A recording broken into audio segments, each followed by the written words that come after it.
Sinalakay ng mga otoridad ang Fort Ilocandia sa Laoag City na pinaghinalaang pugad ng illegal online gaming. Pag-aari rin po ito ng pinaaresto ni Pangulong Duterte na si Jack Lam. At nakatutok si John Consulta. Kasama ang DOJ, CIDG at Provincial Public Safety Battalion ng Ilocos Norte. Sinalakay ng mga tauhan ng Bureau of Immigration Fugitive Search Unit ang Fort Ilocandia sa Ilocos Norte.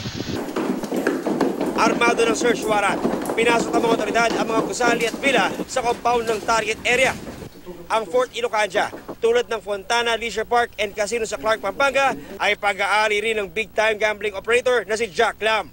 Ipinag-utos na ni Pangulong Rodrigo Duterte ang pag-aresto kay Jack Lam dahil sa manoy economic sabotage at tangkang panunuhol kay Justice Secretary Vitaliano Aguirre II. Pero hindi tulad sa Fontana na huli sa akto habang sumpa sa illegal online gambling ang mahigit 1,000 Chinese nationals. Dito sa Fort Ilocandia sa Laoag City, wala nang inabutan kahit isang dayuhan ang raiding team. Wala na rin ang mga computer, mga gamit at hard drives ng mga CCTV.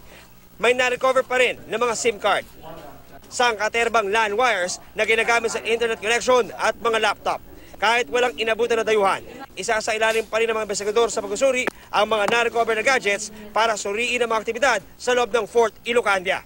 Ayon sa immigration, napag-alaman nila na nitong December 3, nagsimula ng umalis ang may 400 Chinese nationals sa lugar. Nabulabog daw ang operasyon sa Fort Ilocandia mula nang pumutok ang balita sa naging raid sa Fontana at pagkakahuli sa mahigit 1,000 Chinese nationals. Sa ngayon, patuloy pa rin ang pag-track sa mga dayuhan na umalis sa facility ng Fort Ilocandia. John Consulta, nakatutok, 24 oras.